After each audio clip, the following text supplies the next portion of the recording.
Hey, everybody. I'm Austin Cole. And I'm Mike Flannery.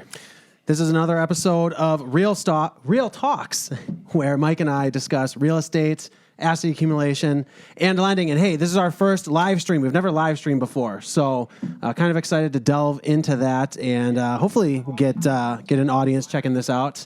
And today we got a couple topics for you. So first, we are going to talk about a very important issue right now, which is that we've got a lot of past clients, a lot of people out there that own a house and they want to buy another house. And because of the tightness in the market right now, it's kind of a tough thing because you might wind up homeless if you don't do it right? And then we're going to go ahead and we're going to do our little featured drink. What do we call it? The Saturday sip, right? The Saturday sampler. We're gonna have a beer, man. Why not? Why not? It's gonna be fun. Then we'll open things up a little bit. So yeah, we're gonna talk a little bit about it. We thought it'd be smart to go live too because I just had my wisdom teeth pulled this week, and so I got this chipmunk cheek going on, and I thought I might as well bring it to you guys. I think I look phenomenal, and why not?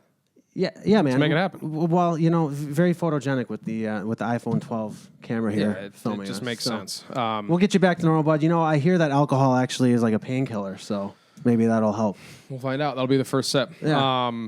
But yeah, so what we wanted to just talk about was, we've got clients right now that are selling and buying a house simultaneously. And so that's a little bit more of a hands-on transaction, a little bit more important in terms of just all the moving elements, the moving pieces. So we just want to talk a little bit about, ways that we make that easier for our clients. And just wanted to share a little bit of the strategy. And we've got, 2 or 3 of them that clients use in order to buy and sell simultaneously.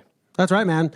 So, all right, guys, there's basically like 4 different ways that people do this. So don't get discouraged if you do have a house right now and you're thinking about buying and you're like, well, the main problem is, am I going to be able to find something in time before I close on the sale of my house that I'm actually selling? So here's basically the 4 options. Let's talk about them in order from like most desirable, I guess, to least desirable, typically. We'll say, from least stressful to most stressful. I think would be a good way to put it. Right. Yeah. So for those of you that own a house right now and you're like, hey, ready to move, what do I need to do to make this happen? Obviously, I think the first thing that people would love would be if they could own both houses at the same time, right? So you list your house for sale and, you buy a house rather, and then list your house for sale, right? So you buy a house, move out of your old house, and then put your house for sale. Yeah. And it's a possibility. A lot of people do this, and a lot of people, I think that this might not be an option for them, but it's very possible. So, the concern there is that you're going to have 2 mortgages at the same time, right? You own 2 houses, and you're going to have to pay on 2 mortgages. But I think more people maybe qualify for that than what they think, in our experience, Mike. Yeah, there's plenty of individuals that do have the flexibility from the financing perspective to own 2 properties. And the way that we structure this most commonly would be, if your debt ratio allows you to have 2 properties in the first place, one, that's awesome because then you're not writing home sale contingent offers, which makes your offer, a little bit stronger for sure. But the second piece of it would just be that, you allow a realtor like Austin to be able to sell a house when all your stuff is moved out and gone, right? So you've got showings that take place, photos that can take place in an empty house. It's an empty pallet, clean slate. So that, from the selling perspective, makes it easier. It helps big time. Absolutely. Sure. But just going into the number side of it, and I think this might not be a piece of information that a lot of people know, but when you buy a house, the first question I get a lot of the time is, hey, when is my first payment due? Right? Because that's kind of the rubber meets the road, right? Like, when do I have to start paying on the house? So, hypothetically, if you were to go under contract and close on, let's just say April 1st, you wouldn't make your first payment until June 1st. And so what's kind of cool about that is if you're buying and selling at the same time, if you were to close on a property, even though you might own 2 properties simultaneously, that new property that you're obtaining doesn't always need an immediate, payment. And so for a lot of individuals, it might not take them 60 days to get that current home that they're in, right, listed for sale, and have everything transitioned into the new home. So in most of the cases that we deal with, individuals are not making mortgage payments on 2 properties. They're making mortgage payments on their current home that they've had, and by the time the payment is due on the new property, other one's sold, and so it just kind of transfers. So that's a really cool, right. So strategic essentially, play there. I guess to sum up what you're saying is you can own 2 properties and not necessarily be making 2 payments, 100%. if there's a certain period of overlap there. Exactly. By the way, guys, we got some viewers here. So there's 6 people viewing. If you guys are watching and you have some comments or questions, drop them below in the comments. We can see the comments and we'll get to them at the end. We'll have a little open discussion if there's some concerns, all right? So, okay, so the second way, so the first way we just talked about, if you want to buy and sell a house at the same time, we talked about maybe you could have 2 mortgages and hold them both at the same time, and you don't even have to make 2 payments, right? But, another thing that you can consider is you can actually rent your house back from your buyer. So if you want to sell your house and you take an accepted offer, you can actually ask that buyer to rent you the house back after you close on the property. And the thing is, a lot of people would say, well, what kind of buyer would agree to that? They obviously want to move in right away. Well, you got to remember, we're in a seller's market right now, and the sellers have all the leverage. Remember, the buyers are desperate for the property. So if you are going to sell your property and you want to stay in it for a little bit of extra time, let's say, for example, you close on the property that you're selling on April 1st, but you know what? You got a property that you're buying, maybe that closing's not towards the end of the month. You can actually ask the buyer, I'm going to stay for that extra bit of time. The likelihood of them agreeing to that is probably pretty high because there's a shortage of inventory. They probably were competing against multiple offers anyways, and you can maybe even make that as a contingency for you to accept their offer, right? Right. We see that all the time. That's pretty common. It sounds like it's not something that occurs all the time, but obviously it happens. Yeah. We see it all the time. It does happen, yeah. So, yeah, it's a very possible thing, guys. We work with a really great title company. I guess this is the third option here, where you can actually close on both properties in the same day. And I know it might not be the most desirable option, but it is an option that exists. Yep. So, you would close on your property that you're selling, for example, maybe right before the property that you're buying if you need the proceeds from that sale. Exactly. And our title company can make that happen for us, Mike. Yeah, I just had a client that had their property listed for sale, and they knew that they needed to sell in order to buy, right? Because when it comes to the number side of it, guys, not everybody has the option to just go obtain another mortgage and have enough room on your income to just have the lender or somebody like myself just say, yeah, that makes all the sense in the world. Some individuals do need to sell first in order to maybe take the equity out and use that as a down payment on the new purchase. It could be a debt to income ratio issue, where that existing mortgage needs to be paid off or that liability needs to go away in order to obtain a new one.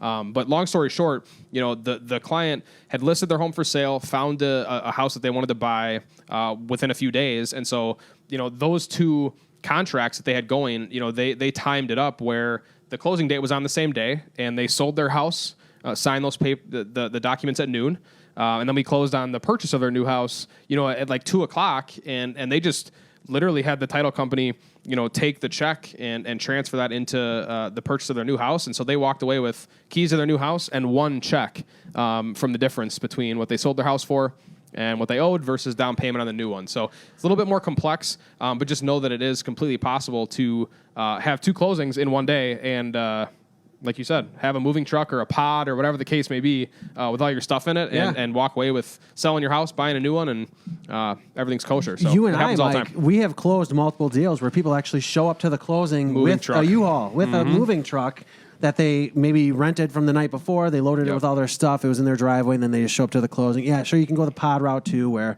those guys will essentially put a shipping crate in your driveway and then come pick it up for you. Or some people have storage units. You know what I mean? They kind of do it in a do it that way more too. slow pace. It's all up I've to seen you, it but just many know times. on the business end of it, it's possible to make it happen without you being, for lack of a better term, homeless or nowhere to go in the meantime. So the fourth option, and then we'll do our little drink review here, guys. So the fourth option would be to sell your house and then rent something. Now you have a rental that you're living in, and then you can keep on looking for properties while you're renting. And you know what? Right. A lot of people, we talk about why it's so important to own property all the time, Mike, and get out of renting and things like that. But, sometimes it seems like there's like a negative connotation towards renting. But the thing is, it's not always the case. A lot of the time, renting is a strategy that you can use. In an example like this, if you maybe aren't sure exactly what you want to do, if you're not sure where you want to live, or maybe you're trying to time the market a little bit better, right? Maybe cash out on this hot market. We've been talking about how we don't necessarily see in the near future any sort of real market crash or anything, but hey, maybe you're not in a position where you want to buy right now and you want to rent for a period of time. That's an option that you have as well, and people do that all the time. So, I think it's just one to throw in there at the very end that, I know a lot of people don't want to go that route, but it makes sense for some individuals. And the last thing that I just want to make white and black, very, very clear, is that there are times where we have conversations with clients that we'll look at the scenario from a financing perspective, from a real estate end of things, right? And we'll come to the conclusion that, hey, maybe trying to do this simultaneously is not the greatest option for you. I literally just had a conversation with a client that was along the lines of, hey, maybe pushing this back, 6 to 7 months, right? Let's revisit this going, end of summer, kind of right into fall of this year, is probably a better option. And so just know that even if renting, for example, if you've got a newer job, right, and you might not be working in the same location, right? I've had clients that have to work out of Illinois or out of Minnesota, whatever. To buy a property when that's your current situation might not be the smartest thing. And so there are clients I've dealt with that have done like 6-month leases or month-to-month rentals just to kind of get from one step to the other before they make that big step. So just know everybody's kind of plan, everyone's story is different. We treat it as such, right? There is no cookie cutter experience to doing this, but just know that your experience and your overall with where you are in life is going to dictate whether doing it at the same time, buying and selling, is going to make sense for you. So we've seen it all, but just know that fourth option of doing a short-term rental is the route that some people go. Yeah. It's a real thing. It's a great point, Mike. So let's check out our local featured Saturday sip, guys, right? Why So not? check it out. So we got cold feet, and I guess it's very applicable today because it's so cold. It is freezing. It's like 3 degrees right now. It's cold feet from Yep. Company Brewing, double dry hopped, hazy, double IPA. Love it. So for those of you that have dogs, I let my dogs out today, and I think it was maybe a minute, and both of them had their paws. They were holding up. It was way too cold, and that's a sign for me that's like, hey, we're just pretty much gonna hang out in the house today and not go outside besides shoveling and snowblowing. So, Yeah. cheers to everybody doing that. It's great. My dogs hate the cold. Cheers. I filled my glass all the way to the top. The wisdom teeth thing. Yeah, I got to take small sips. This is not news. Also, if you've never had your wisdom teeth taken out, highly recommend it. Really, really cool experience. It's really awesome. Really good stuff. Yeah, I had that done when I was like 15 or terrible. 16 years old, and yeah, Sucks. would not recommend. Well, this is how we do this. Austin goes a little bit more in depth in the beer. Or food, right? We're gonna have other samplers on Saturdays that aren't just Saturday beer. sampler, right? I go on a pass-fail. I think it's a pass. I think it's really good. I would definitely drink it again. I like to rate it. I've been drinking craft beer for a long time, guys, so I like to just maybe go a little bit deeper than pass or fail. Although I respect it, very much respect it. And you know what? I live a lot of my life that way. You either like something or you don't. Yeah. But we got double dry hopped hazy double IPA with Galaxy Eldorado and what is that? Azaka hops. Company That's from Brewing. Company Brewing. Yeah, I think Milwaukee. let's talk about Company because they're located on roughly like Center and Humboldt. They're a little bit further west down center than right on Humboldt. But I've been there many times. Really cool facility. Have not been there since COVID hit, but what I really like about it is that they actually have mead on tap there. So for people that don't maybe like beer but want something a little bit fruitier, mead is fermented. Mead is good. Honey and water with a little bit of fruit in it. Really cool. But yeah, so the beer itself, really nice creamy mouthfeel to it. It's pretty good. And let me just take one more sip here. I would have it again. The hop bite is nice. It's on the back. It's towards the back of your tongue. A little bit of hop bite, but it diminishes pretty quick, and then the malt kind of comes a little bit more forward. So really, really good beer. Out of 100 points, I always like to rate them on a scale of 0 to 100. 0 being it's the worst beer I've ever had. I got sick. 100 being the best beer I've ever had. I will give this beer 83 points. I think a solid 83. I think it's in the 80s. And I think to get to the 90s, you really have to blow my mind. But very, very good beer. Would buy again. Props to Company Brewing. Great good. local business, guys. Check them out and support them. With that being said, and we got a few viewers. I'm not seeing any comments come through right now. So if anybody has any last minute questions, we'd be happy to go through them. And really excited to continue to do this over the next Saturdays coming up here, Mike. We're going to be live streaming every Saturday, guys. Coming up here. We discuss a quick topic, do our little drink review, and then have open discussions. So Yeah, we want to keep it short and sweet because we run across so many different scenarios. And on the lending side of things, my main goal is to try to educate and get people as comfortable with financing, lending, all those things, as quickly as we can, because there is a ton of information. But ultimately, whether you're buying your first house or your fifth house, you can take, the home loan process and things about real estate and translate that into a ton of different things that you do in your life. So we want to educate you. We want to bring you real life examples. We want to give you, things that maybe people are struggling with, which right now obviously is buying and selling simultaneously. We thought that was a great topic because the market is still incredibly hot. Inventory's continuing to be a problem. And I think our generation is out there in unbelievable numbers trying to buy homes. And so we want to bring you the data as we review it with our clients. And if there's topics that you guys want to have us discuss, we would love to hear some of those as well. That's right, guys. Thanks so much for tuning in to this episode of Real Talks. Again, I'm Austin Cole. And I'm Mike Flannery. Keep it real.